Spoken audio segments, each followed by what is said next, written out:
I'm so excited I can't stand it. I feel like this is a coming home for me. I'm not going to spend a long time introducing Liz Claiborne, my mentor and friend, longtime friend. I'm going to maybe tell you a couple of little anecdotes. I think you know the history from the outside, and I hope Liz will tell us some of what has been inside her in her magnificent career. I met Liz in August 1982. I remember 3 days after we started, we had a line and process meeting. Anybody ever heard of those? That lasted till 11 o'clock, sitting on these little stools. I think they still had them in the design room for about 20 years, working on the product. It was always about the product, and I imagine that's what we're going to hear today. It was the most exhilarating, heady feeling, and you in design who know when you found a place where your design fits the place, the aesthetic, the philosophy, everything was a match, and I knew I had come home. So 24 years later, I still feel that way, and I think the spirit still lives on, you know, as the changes have gone, and we're going to hear from Liz what that is. Liz was an unbelievable designer, a visionary. Product came first. We were talking earlier, before there were the finalization meetings, Liz and design knew what they wanted on the line, and it was just a matter of making it happen. Production and manufacturing were all there to serve and to execute the brilliant vision that Liz had. The dream to work for a designer who had the vision but not the ego, who built a team. I had never worked for a team. Anybody who was on 7th Avenue in the 80s, it was like Animal House. And here it wasn't. It was collaborative.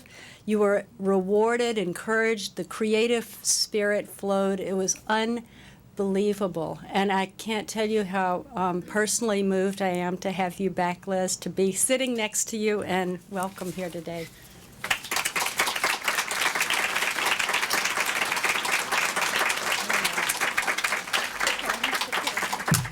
Thank you, Dana.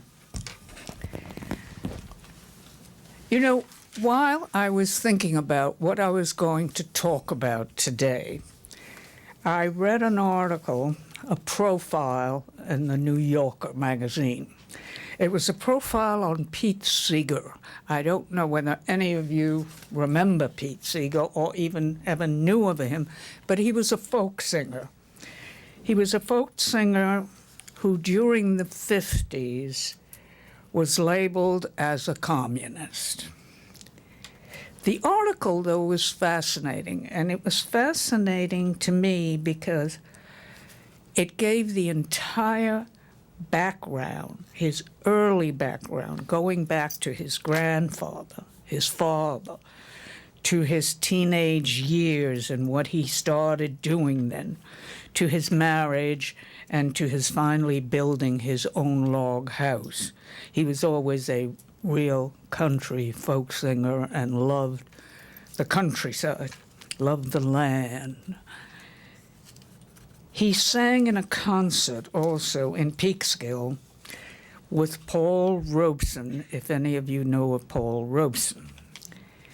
And he fell foul of the Ku Klux Klan, who really pummeled him with rocks. But he wanted to sing, and he kept singing. And all this is to explain, in a way, what made him, his background, his parents, his grandparents. So I'm going to tell you about my very early years and my background, because they made me. We lived in Belgium. My father was a very conservative man. No school. Girls didn't have to go to school. I mean, he was that conservative. But he loved art, fine arts. We had paintings all over the apartment, stacked behind sofas, stacked behind chairs, because there was no more room. He also loved to travel, so we went to France very, very often.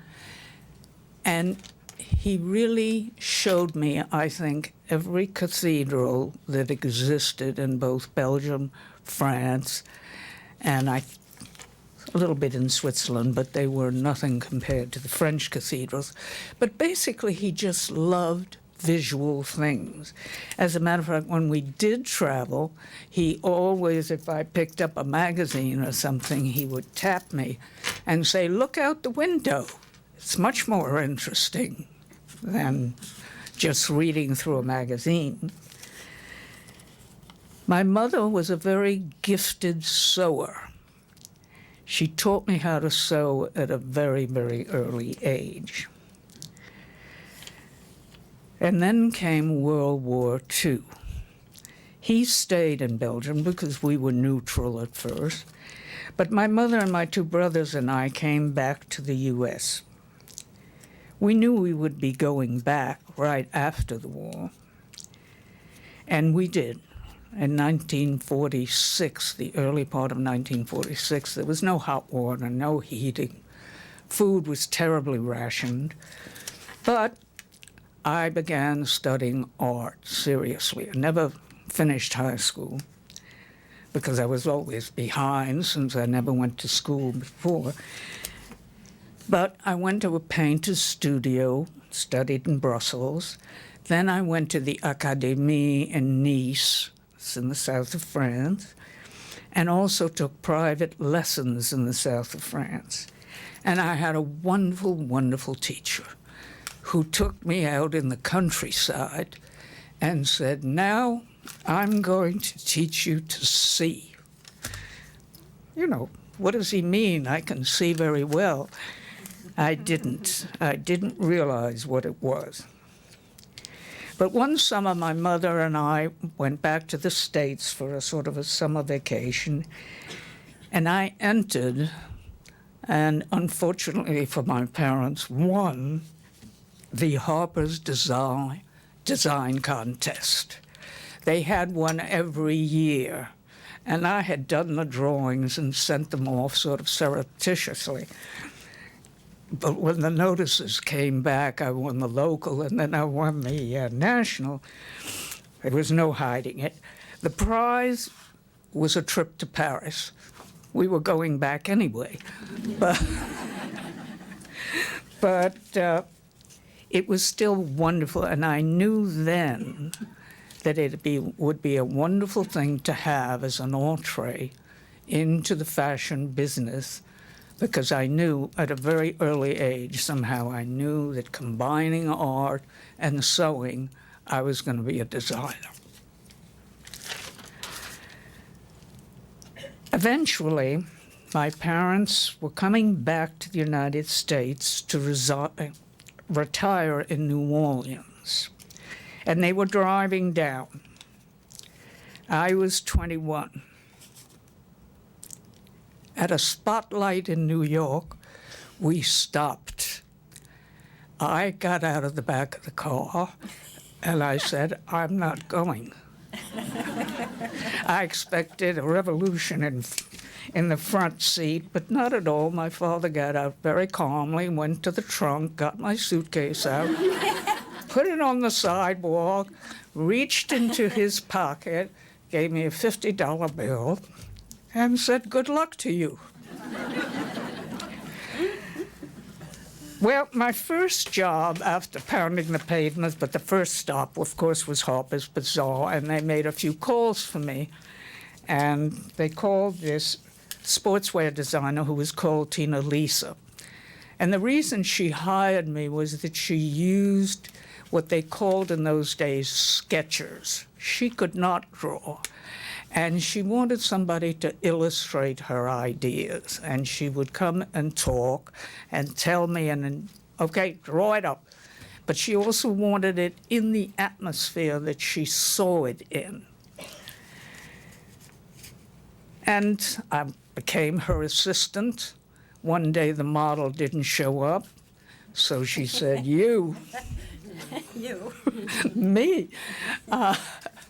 In a bathing suit. Two-piece bathing suit. They ran out and got me falsies because obviously I couldn't fill the top up. But it was all very good experience.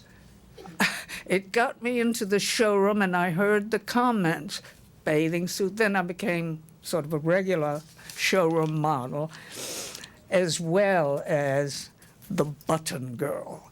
The button girl is somebody who does not choose the buttons, but who orders them. And one day she got very impatient because the buttons weren't there on time, and she said, "I'll show you how to order things." And she picked up the phone, called the number, and said, "This is Tina Lisa on the phone, and I want those buttons right now." And she said, "That's the way you do it." All very good experience. But I went from job to job because since that was my first job, I really wanted to find out what the industry was a little bit about. So I went to a very expensive firm. They weren't designer firms in those days. I think Bill Blass was the first designer with his name on the label. But this was a very expensive 7th Avenue house with two designers, one of them Omar Khayyam, and the other one whose name I have forgotten, but he was the more commercial side. I started to do things for Omar Khayyam. He did all the jewelry for that house, too, and he wanted me to illustrate the jewelry so it could be presented to the buyers and they could order from that. I loved doing it. It took me hours. I mean, rendering jewelry is not an easy job. But then I went to a very different kind of a house, which was more of a popular mass sportswear house, and I didn't really like that either.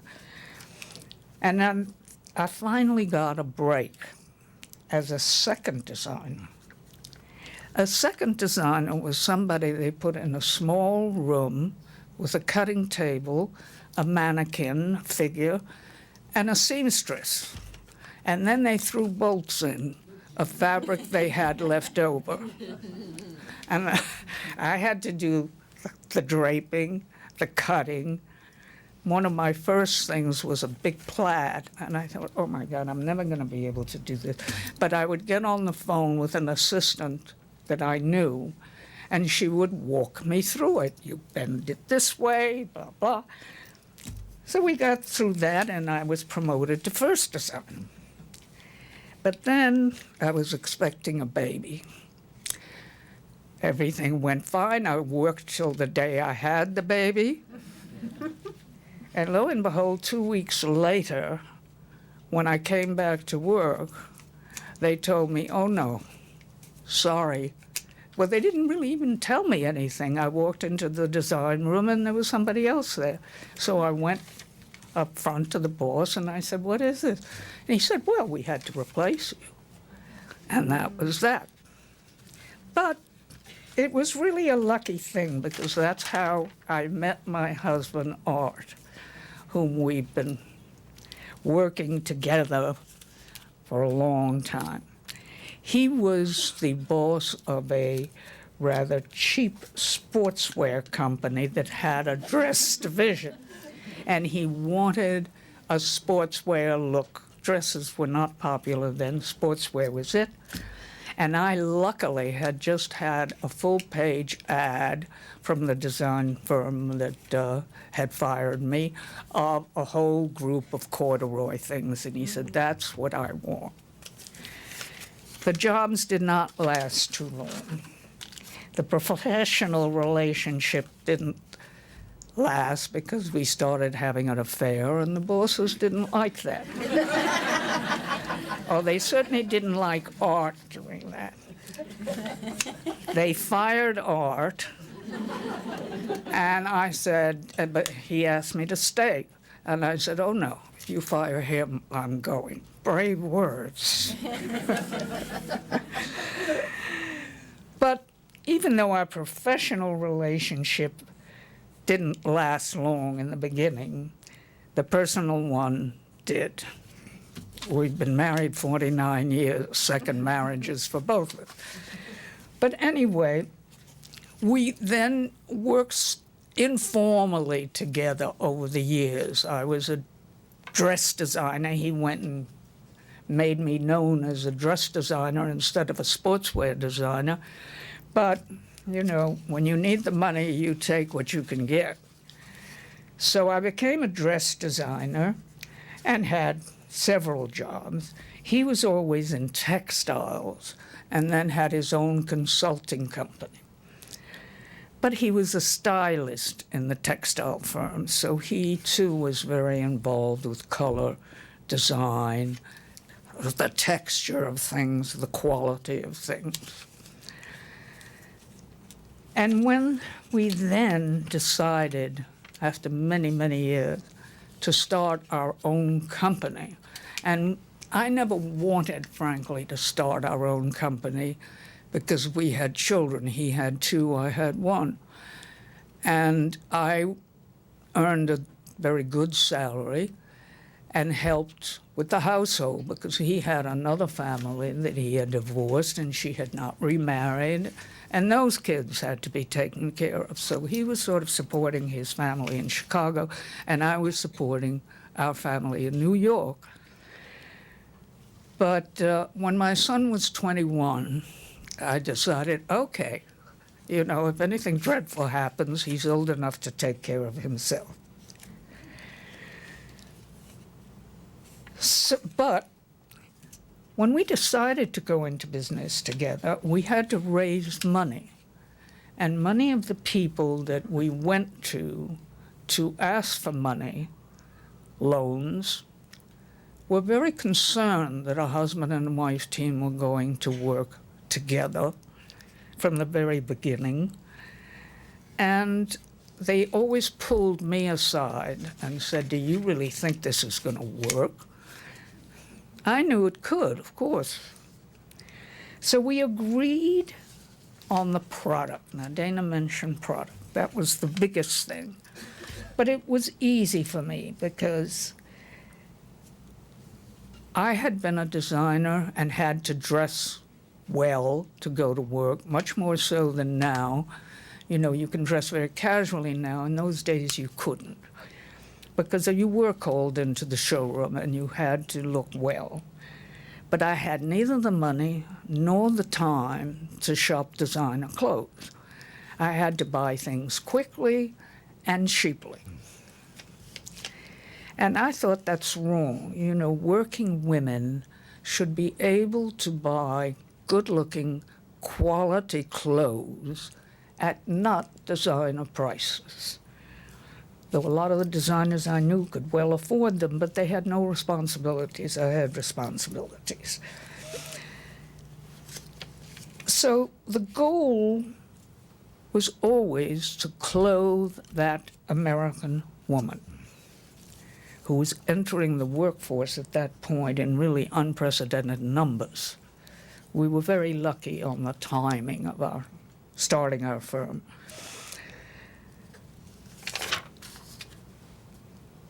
I wanted the women who had to go into the workforce to have a choice about what they could buy. There were really only 2 companies at the time who were catering to young women going into the workforce who could not afford designer prices, but they both made suits. There was Evan Picone, who made camel hair suits and gray suits, and there was Jones, New York, who made navy blue suits.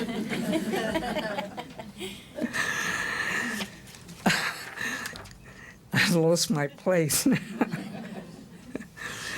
But in other words, they were very traditional. I thought we could do a lot better. I have always been a great believer in fit, in comfort, and in color. Fit, because we are not tall and willowy like Dana, most of us. We can be much shorter, we can be pear-shaped, we can be all kinds of shapes. Comfort, because you have to work in your clothes, particularly a designer. She does not sit at her desk. She has to be able to move, to bend. I always tested our clothes and wore them myself. Color, really for 2 reasons. I thought we did not have to mimic our male colleagues with navy and gray, but could bring the gaiety and the spirit of resort clothes. Women look wonderful at resorts, but they really look kind of dowdy going to work. But also because color could be used as a guide to put yourself together. These women had never really bought separates the way you do now. And this could give them a roadmap of how to do it. Walk into a floor and see that, oh, well, yes, that can go with that, and that can go with that, etc. And also, I listened to the customer. And this is where our other partnership became very important. Before we went into business, I said, I want as a partner a production engineer. Because I had always worked in the industry with production men who were kind of no people. No, you can't do that, it's too expensive. No, you can't do that, I don't have factories that make them. This was not a no person, but we interviewed quite a few. And when he walked in, he was wearing a Prince of Wales suit from head to toe and looked fabulous. And I thought, that's the one. And sure enough, I mean, I could tell that he cared about clothes, the product. His name was Leonard Box, and he had flair. And he was extremely knowledgeable. He taught me a great deal. And as I said before, he was not a no person. He taught me how to cut joggers when I wanted to make joggers. He taught me how to do things that could be made on a commercial machine in great quantities. But then also, I used to go on the selling floor as a salesperson. I never let the customer know that I was the designer. I just asked if I could help them. I would put things together. I would go into the fitting room to see how they actually looked and fit on these women. And also, you listen to the consumer, but you don't do exactly what she wants. You do what you think she should have that falls within that category.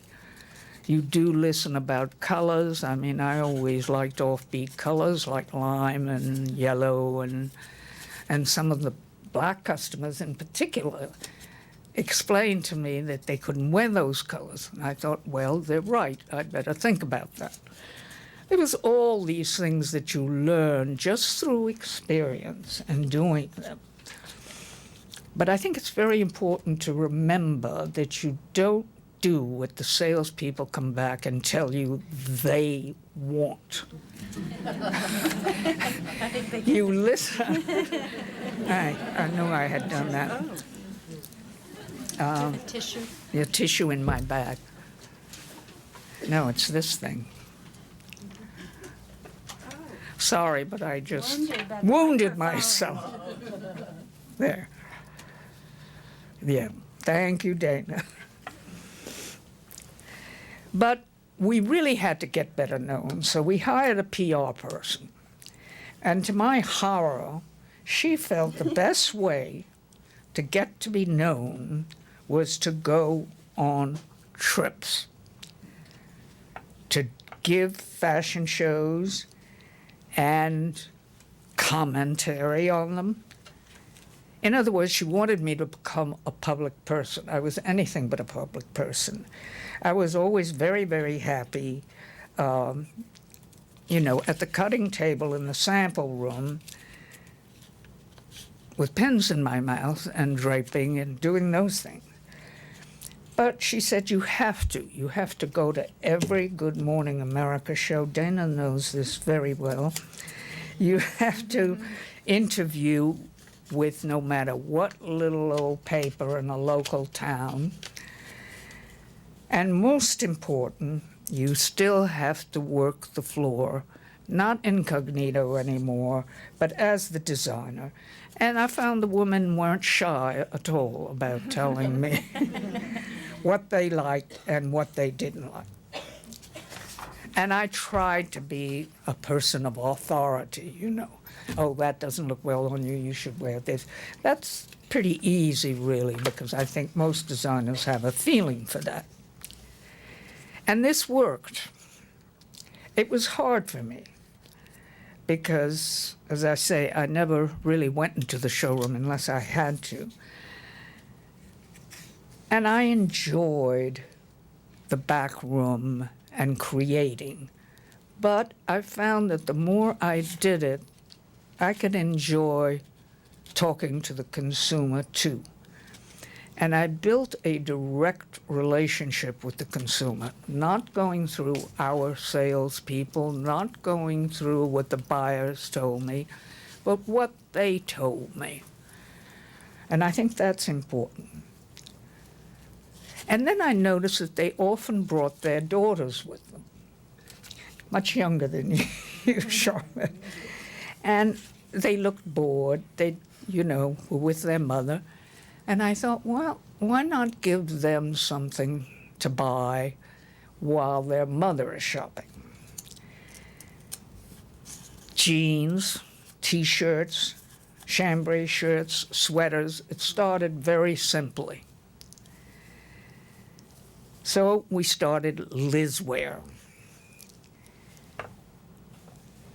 And that, in my opinion, was the beginning of the end.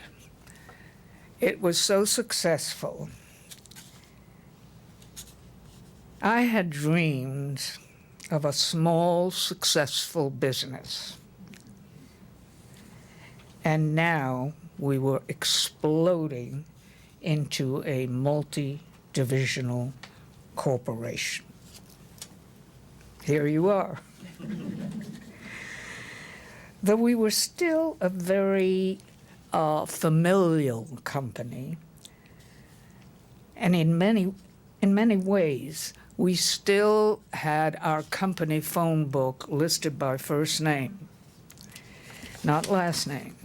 We never had parking spaces reserved for. But after going public in 1981, the pressure for volume was on. And pretty soon, I went from doing to teaching, to guiding, to managing, while still keeping my relationship with the women out there, the consumer. She was very quick to send me letters saying what she did not like. We had I hope nobody's listening. We had several divisions, one of them being a dress division.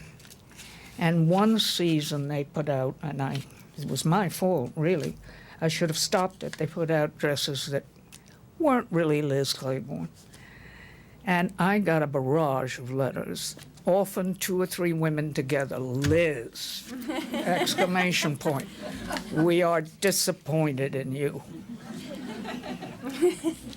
And that sort of goes to you, you know. But, you know, I was not a business person. The reality of shipping thousands of units, tens of thousands of units, all over the United States really carried a real responsibility to make sure those clothes would sell. It began to be the pressure of the volume. It was something that I always understood, however, because if you don't sell, what's the point? We are businesses. My biggest kick as a designer was always to see my clothes walking down the street. But the quantities. And so art began hiding the quantities and the numbers. He would not tell me because he didn't want to frighten me, and he didn't want me to become a safe designer. He wanted to keep experimenting and having new ideas. So it was a tough balance. We wanted to get the best out of me. He wanted to get the best out of me, as he did with anybody else who worked for him. And he was very good at that. But as the volume grew and grew, so did the number of designers, obviously. And I found myself spending all my time in the elevators, going from division to division with my secretary behind me, with my cantaloupe and cottage cheese, which is what I used to eat for lunch, if I ate it. And finally, I felt it's time for a change. I just couldn't be that enthusiastic anymore. But before I jump to the next thing, I want to tell you about an incident that happened when I was on the road, and that in a way was the high point for me. They used to book me very closely. Pre-breakfast show, on to the next city, luncheon show, on to the next city, evening show. Well, the planes were late for the evening show. We were over an hour late. And I said to myself, well, they've gone ahead with the fashion show.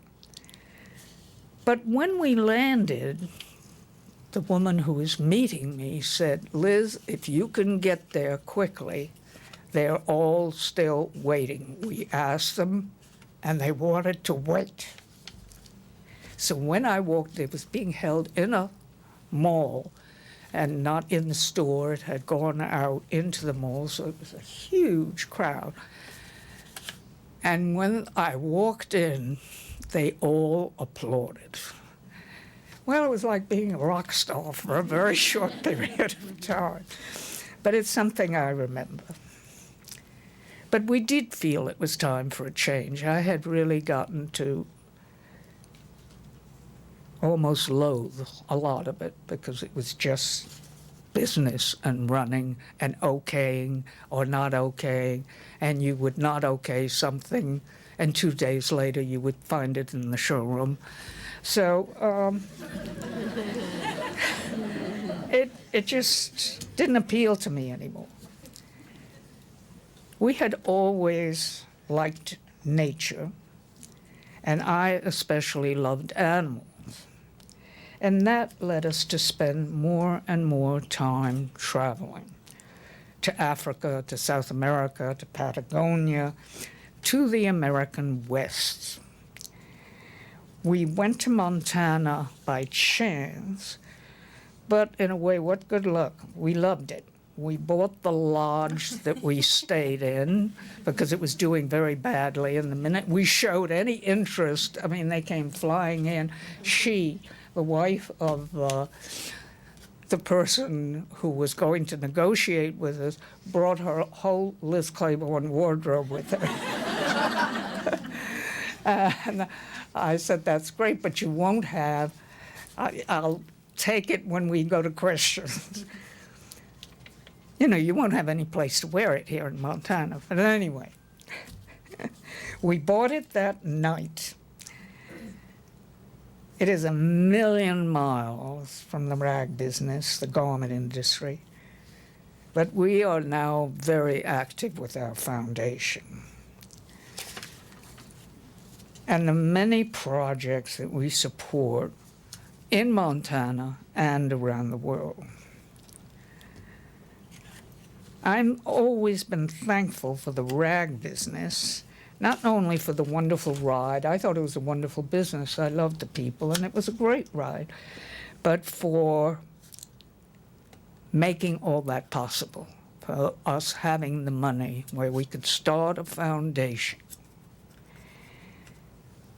And people often ask, oh, well, how did you switch so quickly from the rag business to starting a foundation for endangered species and the wildlands that they flourishing.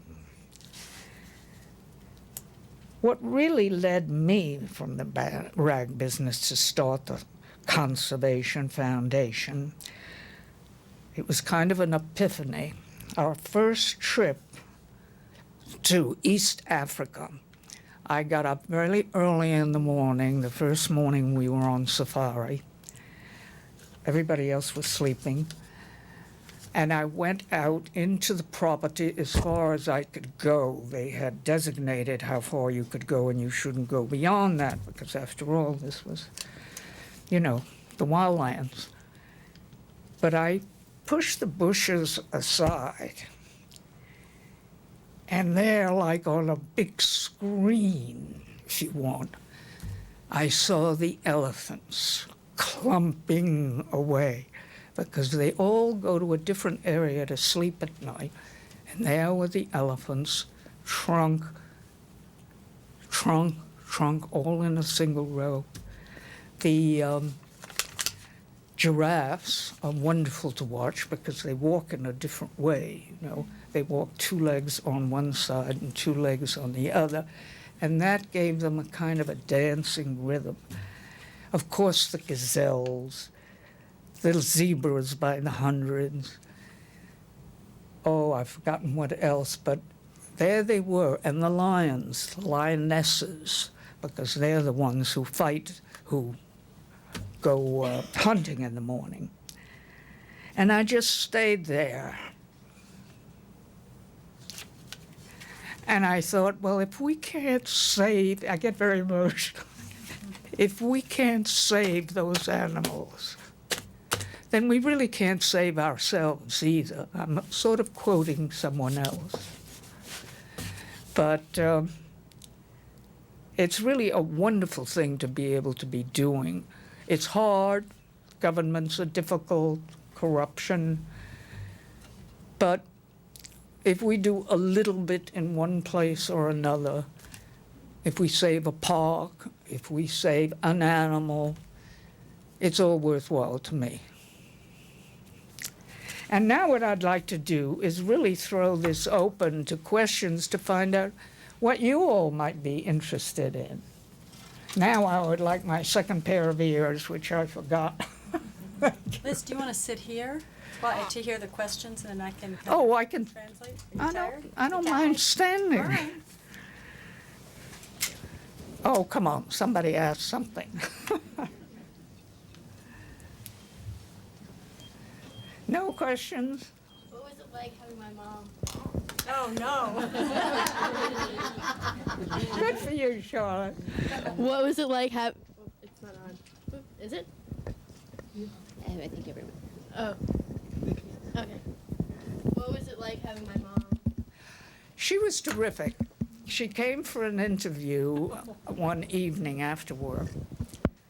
And she came up to the design room, and I had a little, not a conference table, but a little table where several people could sit. And we sat down and we started talking, and I told her what we needed at the time was a sweater designer for the Liz Claiborne division. And I just knew right then and there, this is it. But then before leaving, she had a qualifier, which was, but Liz, I have to travel first class.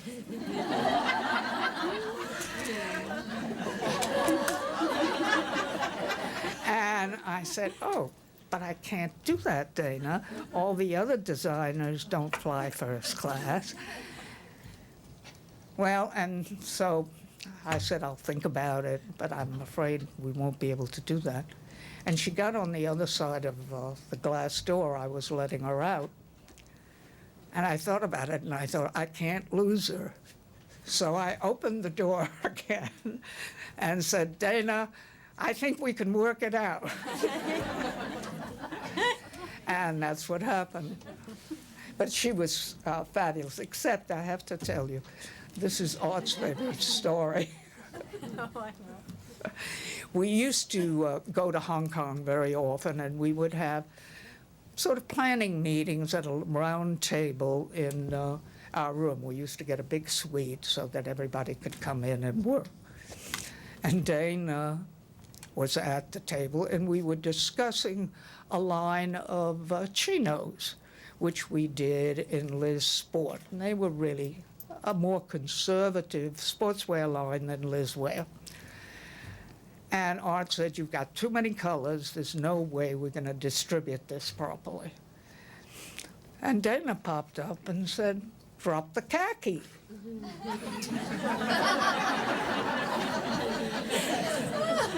I've never lived it down. No, you have never 24 lived it years. down.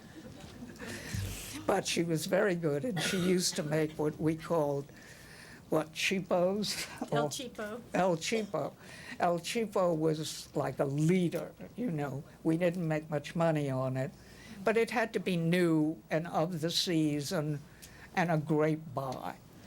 And We'd sell 100,000 of them, right? what? We'd sell 100,000 of them Oh, if it was a good style. I thought you said $100. No. You're like 38. But they were very successful, and I think she's been making great sweaters ever since, but as well as other things. I have kind of a two-part question. The first part is, how does it feel to walk in here today? I mean, I'm not sure the last time that you were here, but does it feel like it was like yesterday, or does it feel No, very it does different? not feel like yesterday.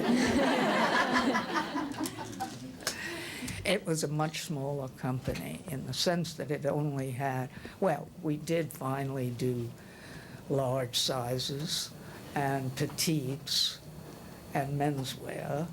But other than that, it was really the three Liz Claiborne divisions: Liz Wear, Liz Sport, and Collection. Did I mention dresses again? No, I tend to probably not. forget them on purpose. But it was a much, much smaller company. Dresses only had one designer. Some of the divisions were small, and the Elizabeth, as it was called, the large size division, had one designer, and Petites had one designer. So it wasn't the kind of group that I see here today. Also, it was not computerized. And that's just something else I'd like to mention. The last time I was here, when the whole design studio opened, I was a little taken aback to see how much was being done on the computer, particularly textiles. Now, I think it's wonderful what computers can do. I use them myself, and I work with architects who use them. But what I found is, and one of my architect friends said the same thing, some of the steps are so easy now on the computer that you play with it and you get almost taken in by the technique.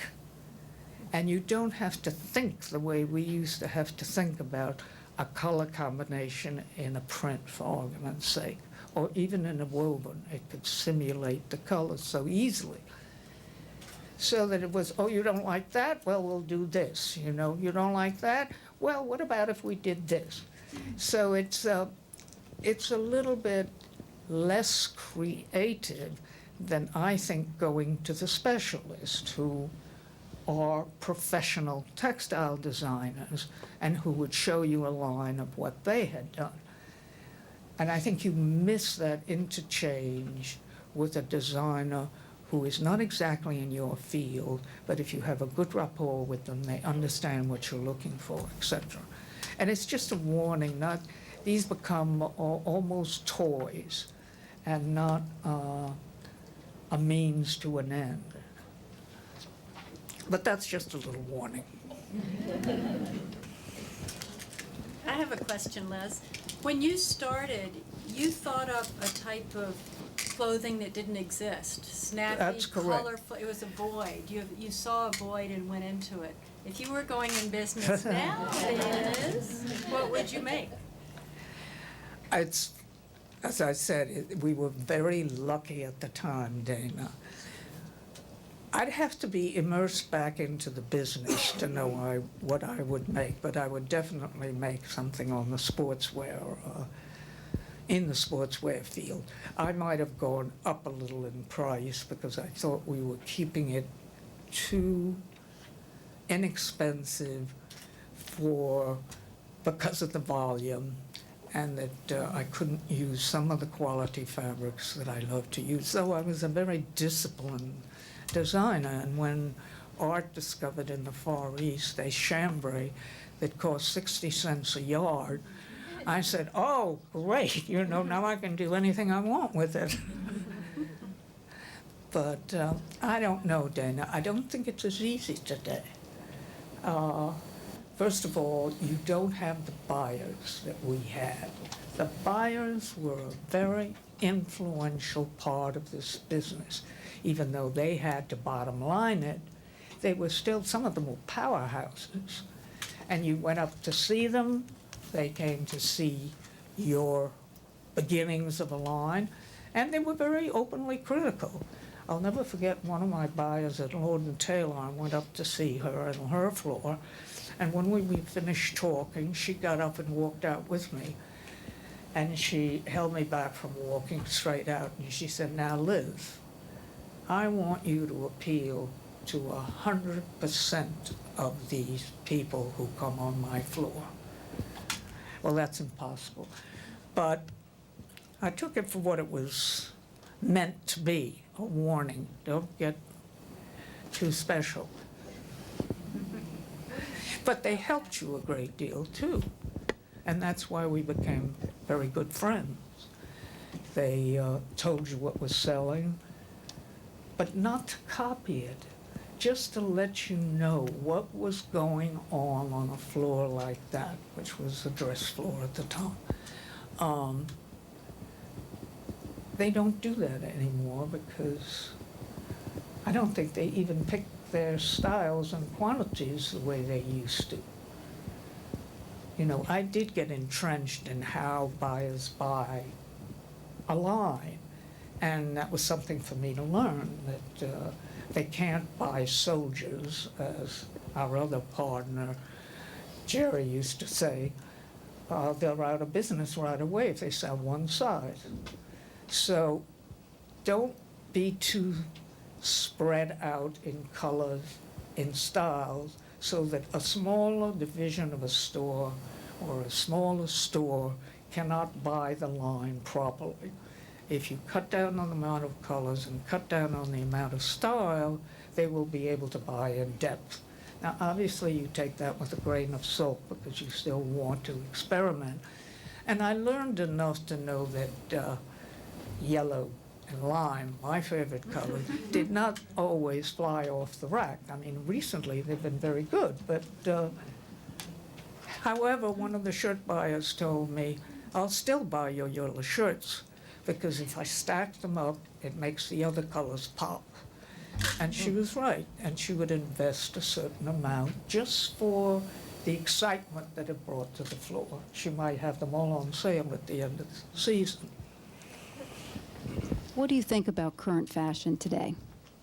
What do you think about current fashion? Oh, well, there's an awful lot of similarity, is my first criticism, but I've always criticized that because there's so much clothing out there, how can you help it?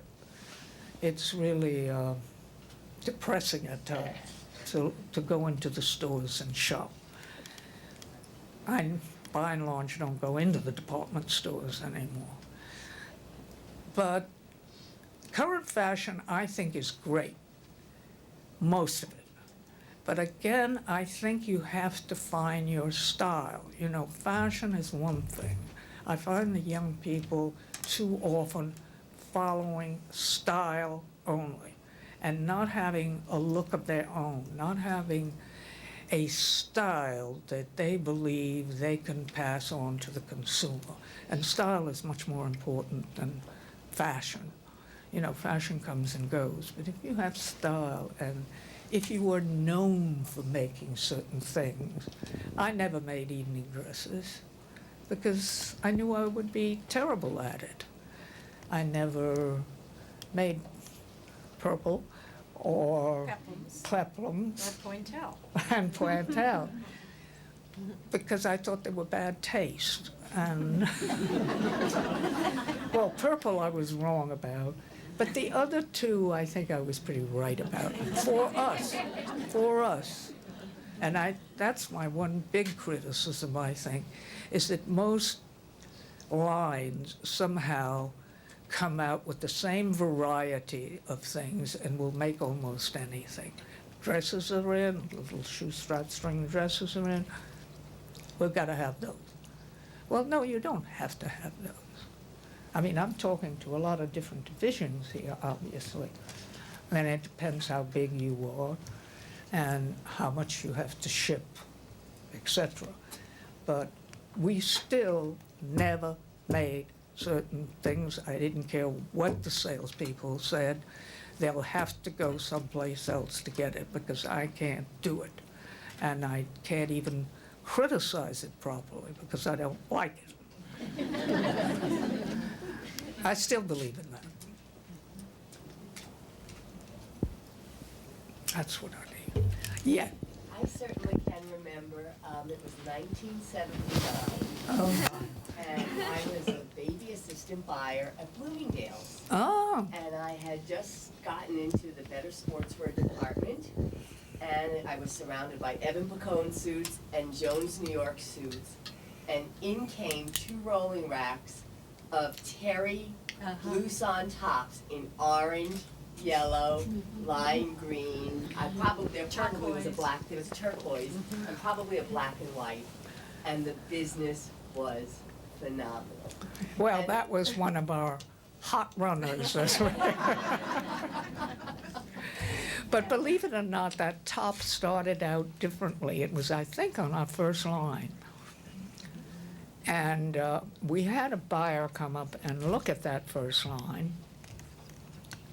And she said, Liz, it's all very nice, good styling, but you're much too high priced. So Art said, back to the drawing board. Well, what I did was take the line and go over the line as it was designed with Leonard Boxer, my production partner. And I said, Leonard, we've got to get this out so that it can go into the show a wholesale price at X. What do I have to do to it? And we went through the whole line that way. And I made the little changes that I didn't think were that important. It originally had buttons on the shoulder.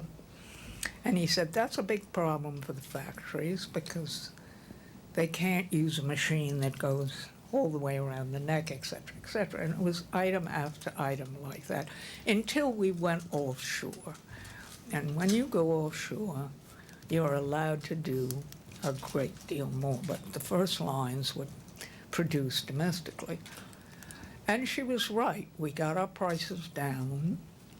As a matter of fact, I think it was the buyer from no, it wasn't Bloomingdale. And they were in the right place after we did. But we loved the velours. They went on for quite a while. And now, of course, you've got a division that couldn't be hotter with velour. I buy it myself and I travel. And I have regards for you. I had dinner the night before last with Alan and Bill from PBMS. Ah, So, and I mentioned that you were coming today. oh, wonderful. Well, thank you. Anything else? Ah, back there.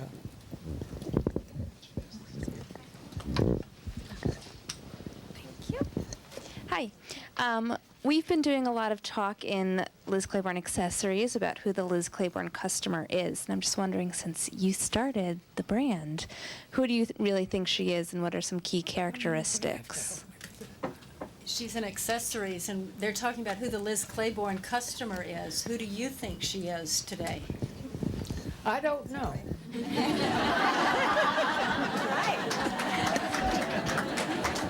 I really don't know. They seem, everything seems more conservative and So it's a real, I mean, who carries them in New York? Macy's, I think, is the only one, right? I know they were dropped out of many of the other stores. Again, because they went for volume. And the product wasn't as distinguished, wasn't as quality. You just can't do it. It doesn't work. Unless you want to bring your prices down and go for volume, which is, I do think, what has happened to Liz Claiborne, the original division. Sorry, Richard. Yeah. Hi. Well, you've been married for 49 years, and I just wanted to ask you, because it's not often that a husband and wife team can work together to build such a successful business. How did you and your husband work together? What was the recipe for making it so successful? We had different areas, which I think is number one important, so that you're not working on exactly the same thing. The last office we had, we shared, but he was around the corner, and I insisted we have a big plant, a big tree, to separate us, because during the day, we really did not work that much together, except in line and process meetings and that kind of thing. And he has a very good eye, so that when he would say, that doesn't work, Liz, I would pay attention. I might fight at first and say, I think it works, but I'd think about it, and I'd think it could be improved. Also, very honestly, I think our marriage was much the better for it, because I had been working very hard the previous years, and I finally made an arrangement to only work 4 days a week for the company that I was working for, and 1 day a week for Art, because he was in the consulting business, and he consulted with stores in Mexico City, with companies in Canada, and then he thought it would be very nice to have an illustrated book of what kind of garments you could make out of these fabrics, these textiles. So I did the illustration in the book. I still found myself going out to Fire Island on a Saturday morning, whereas he went out on Thursday night. So I would be working late, and he would be calling me on the phone, because he didn't work very hard in his consulting business. His biggest job was billing his client. But anyway, then he would be calling me at 6:30, 7. When are you getting out of there? You know, and it was always a tension thing. I've got to finish this tonight, Art. I'll be through in a half an hour or something. But it was tense-making, because he was footloose and fancy-free. So I knew that working together, we would have the same goals and would be working the same hours, etc., which we certainly did. He was no longer going out on Thursday.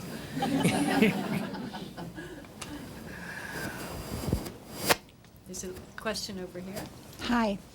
I was wondering if it was a difficult decision for you to put your own name on the clothing, and what it felt like once that name became an icon for a lifestyle rather than just a sweater or a shirt. What does it feel? What was it like to put your name on the line of clothing? Oh, it felt fabulous, but there was never any question about it. Art always said, it's Liz Claiborne.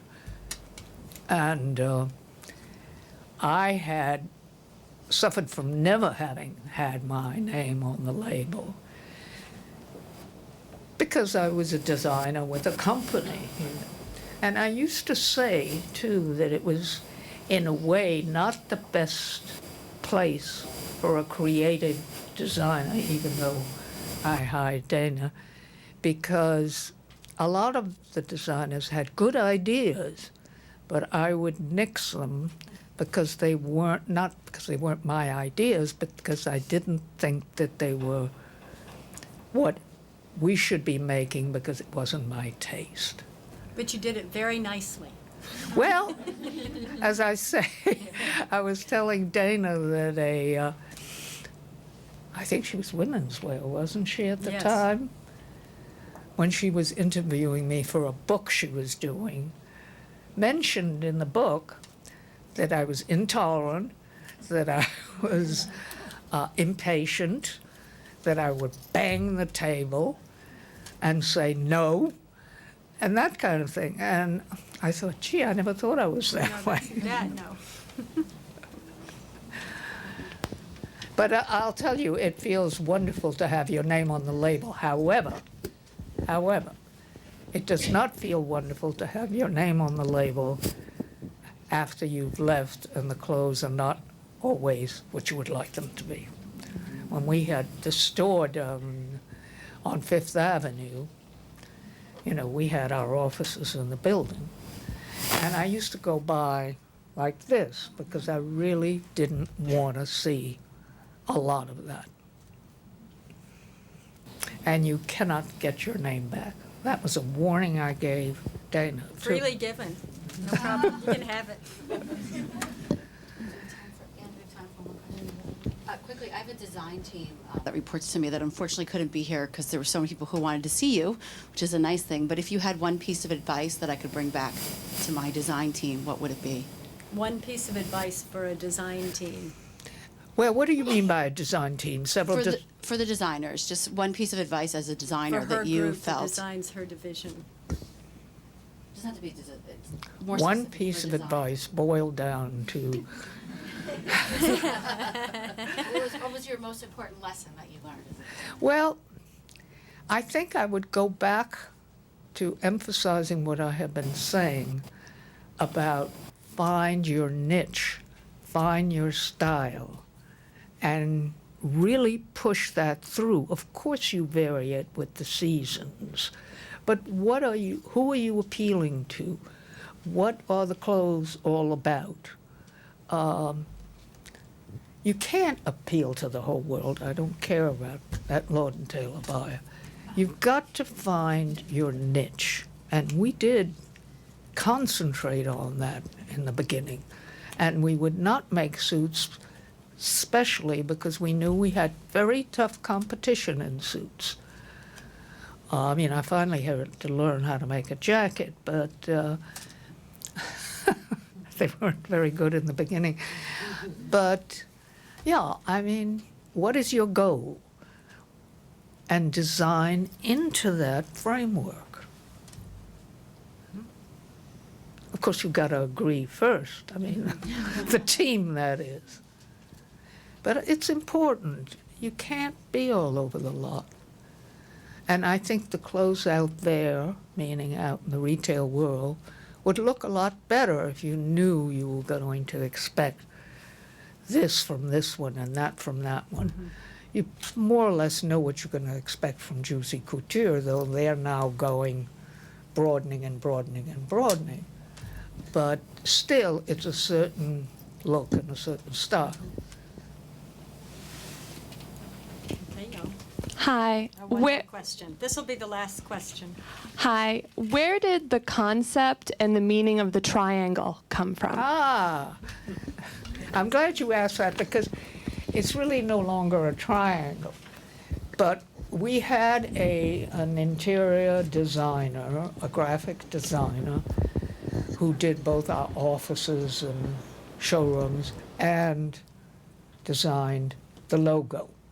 And he kept telling me in the very early stages of planning, because he had done other work for us, we have to have a logo. You have to have a logo. Not the name, but a symbol, so that every time people look at it, they will know what it is or where it comes from, just like a bank logo, etc. The triangle is because, and I used to have a printed sheet because I couldn't remember all the reasons that he told me he did it. It's basically threes. Threes are my number. It's a three-sided triangle. It used to have a slash through it, and that was on 1/3 of one of the signs. And it had to do with my birth date, the year. Everything was divisible by 3. Not my age. But, so it was a symbol of threes, and he thought it was very graphic. So we, went aboard with it. There were other reasons. It all has to do with numerology and threes. Liz, I think everybody had a great time having you back. Come often, please. Thank you. We have a memory book for you, and everyone's written in it. And here are the elephant, but in it, this isn't real alligator. But we have messages from everyone here, Oh, and my they've God. signed the book and written you letters Oh, my God. from Richard. You typed yours. Well, That's when not I fair. have My the, handwriting's a legend. Yeah. Dana sketched for you. My I first was letter going for to say you. those sketches look very familiar. Dana with her shoulders, when she would model a sweater, she would go around the room like you've got to work hard and you've got to listen. And if you do those 3 things, there's a good chance you'll be successful.